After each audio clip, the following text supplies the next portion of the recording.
श्री ऋषि बोले, हे सूत जी, यह तो आपने मुझे महादिव्य शुभलिंग की उत्पत्ति सुनाई है, जिसके प्रभाव से दुखों का नाश हो जाता है।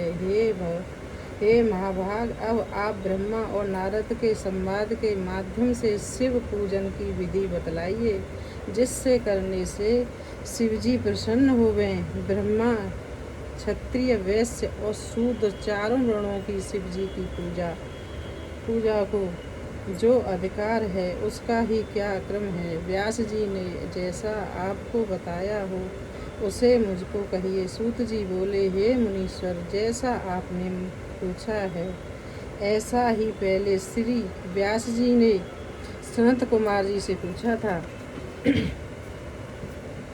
और जिसे उपन्यास से सुना था उसी को फिर व्यास जी ने मुझे पढ़ाया है और उपन्यास से श्री कृष्ण ने सुनाया। तब जिसे सबसे पहले ब्रह्मा जी ने ही कहा है, वही सब मैं ब्रह्मा नारद संवाद के रूप में आपसे कहता हूँ।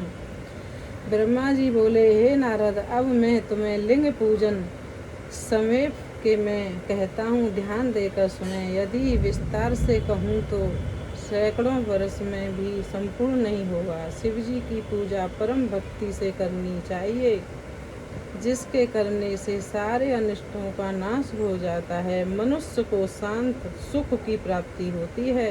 चारों वर्णों में सब कामों और अर्थाओं की सिद्धि के लिए शिवजी की पूजा करनी चाहिए। प्रातःकाल ब्रह्म मुहूर्त में उठकर गुरुदेव और शिवजी का श्रवण करता हुआ सब तीर्थों का श्रवण करके और हरि भगवान का ध्यान करे।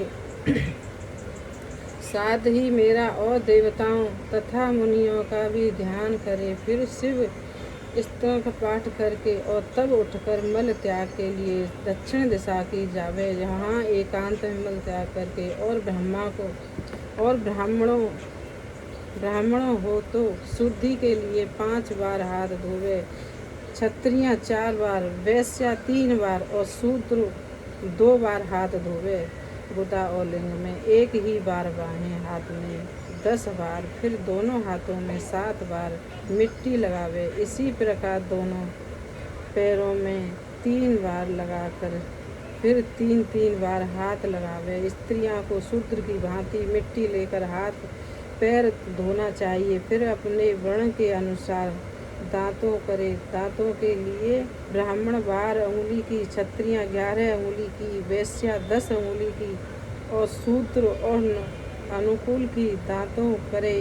षष्ठी अमावस नवमी और व्रत के दिन रविवार को संध्या के समय और श्रद्धा दिन दातुन करे। तीर्थ में विधि मंत्र सहित स्नान करे। फिर एकांत और उत्तम स्थान पर मध्य में करके फिर सभी समिधा शिव जी को पूजन, परंतु पहले गणेश जी का पूजन कर लेवे। तुरंत आसन पर बैठकर शिव जी का स्थापना करे।